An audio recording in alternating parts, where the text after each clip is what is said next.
À l'écoute du Seigneur avec Dr Clément Akobé, du lundi au vendredi à partir de 6h GMT. Ils auront été asservis et ils sortiront ensuite avec de grands biens. Oh. Mais regardez, est-ce que vous comprenez quelque chose? Et je demande aux gens de lire la Bible aussi avec deux choses. Deux choses. Le pape Jean-Paul II, il parle de la splendeur de la connaissance.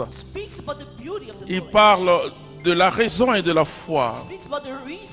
Il faut aussi chercher à comprendre avec de raison. Mais parce que quand vous lisez la Bible comme cela, parce que nous connaissons la conclusion. Oui, la conclusion de la Bible, c'est quoi? La conclusion de la Bible, c'est la résurrection de Jésus. C'est fini. C'est pas le livre d'Apocalypse. Hein? Le livre d'Apocalypse traduit simplement, et tout ce que vous lisez dans l'Apocalypse, c'est le mystère du salut, quoi. L'histoire du salut. Mais la conclusion, c'est la résurrection. Nous sommes dans la résurrection. Amen. Tout est déjà accompli. La conclusion, ça veut dire tout est fini. Et Jésus dira sur la croix que tout est accompli. Nous sommes dans l'accomplissement. Depuis plus de 2000 ans, nous sommes dans l'accomplissement. Nous sommes dans une seule année, l'année de grâce du Seigneur. Continue. Pour toi, tu t'en iras en paix avec tes pères.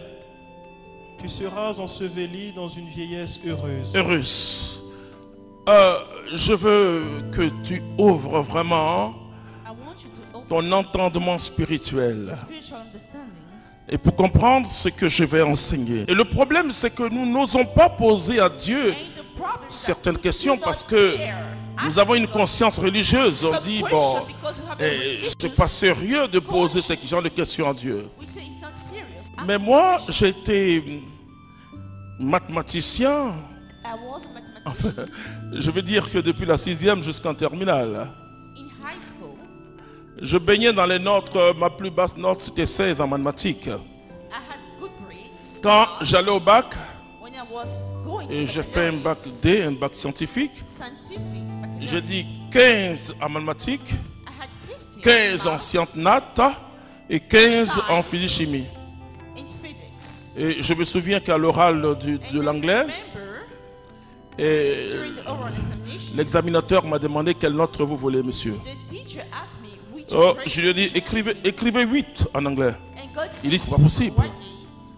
Il a commencé à me faire des histoires, mais c'est pas possible, mais vous êtes inconscient, vous les autres demandent 16.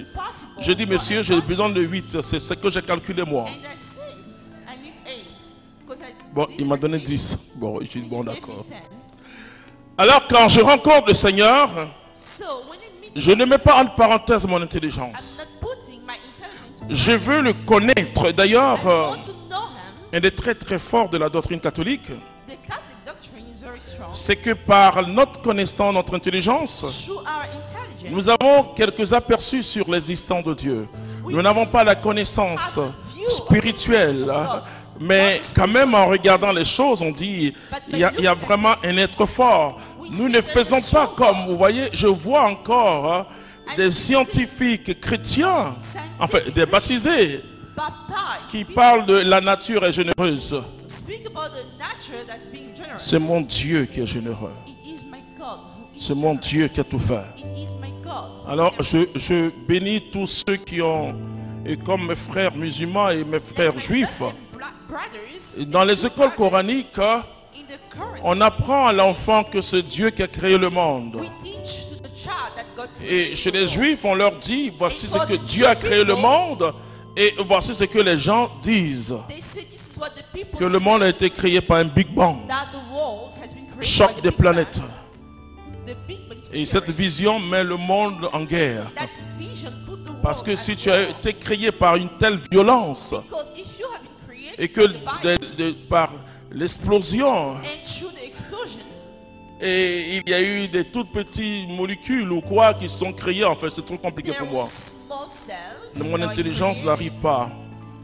Et parfois on confond dans la science les hypothèses avec les solutions. Et on arrose les personnes d'hypothèses. Et on dit c'est ça. Et je l'ai vu dans la théologie biblique aussi. Il y a un professeur qui a dit que avant qu'Israël n'entre à Canaan, les murs de Jéricho étaient déjà tombés il y a 500 ans. Il y a un autre qui a dit, toujours les biblistes, je ne suis pas contre eux. Il dit non, avant que le peuple d'Israël n'arrive à la mer Rouge, il n'y avait pas de mer, et qu'il y avait la basse marée, quelque chose de trompe. Ce sont des hypothèses. Il y a du surnaturel en Dieu. Du surnaturel en Dieu. Vous voyez, donc finalement, la science nous fait épouser certaines hypothèses. Mais ces hypothèses deviennent comme des solutions. Alors que l'hypothèse, comme son nom le dit, doit être démontrée. Vous comprenez? Alors, il faut connaître Dieu par le Saint-Esprit. Par le Saint-Esprit. Je vais vous dire quelque chose, frères et sœurs. Il ne faut pas, ça va vous choquer. Même les grands disciples de Jésus croyaient au retour de Jésus dans peut-être 4 ans, 5 ans, 6 ans, 10 ans, pas plus. Ah oui, ils parlaient de ça parce que ils avaient une connaissance intuitive, mais Dieu te donne ce que tu dois connaître. Mais qui peut connaître Dieu dans sa totalité ou dans sa globalité? Je regarde des théologiens qui croient qu'ils connaissent Dieu. Ils voient des jeunes qui prient, des jeunes femmes, des femmes illettrées qui prient. Ils disent, mais est-ce que toi tu connais Dieu? Moi je connais Dieu plus que toi. C'est faux, archi faux. Je ne connais pas Dieu puisque la légionnaire qui est quelque part et qui ne comprend pas le français, qui n'a jamais fait la théologie et qui vit Dieu. Vous comprenez? Parce que pour comprendre Dieu, il y a l'agir de Dieu. Alors comment Dieu agit? La seule chose que je sais, c'est que je ne sais pas. Il y a un mystère, il y a un voile toujours. Ce que Jésus a fait, c'est qu'il a levé le voile concernant le chemin du salut. Nous savons désormais comment Dieu sauve. Il sauve par Jésus-Christ. Mais Paul le dit, quelqu'un qui n'a pas le Seigneur, qui n'a jamais entendu parler du Seigneur et qui vit dans la droiture de son cœur. Et il dit, selon moi, Paul, mon évangile, une telle personne peut être sauvée. Et l'Église ajoute, si elle est sauvée par Jésus-Christ. Jésus-Christ n'est pas simplement le sauveur des chrétiens.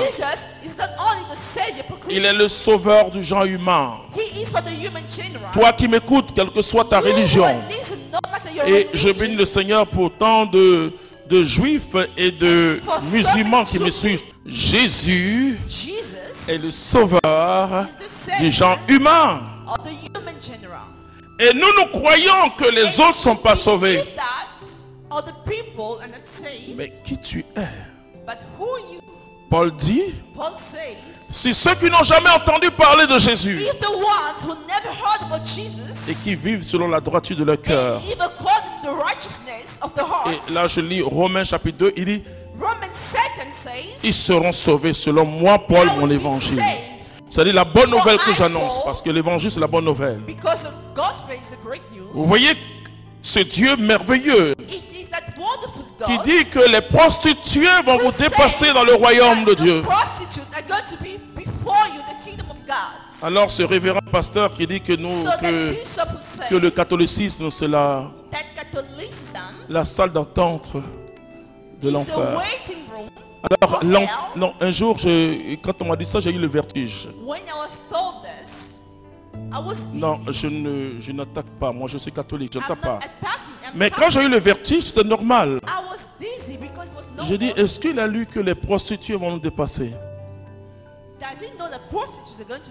Le salut est un don gratuit de Dieu.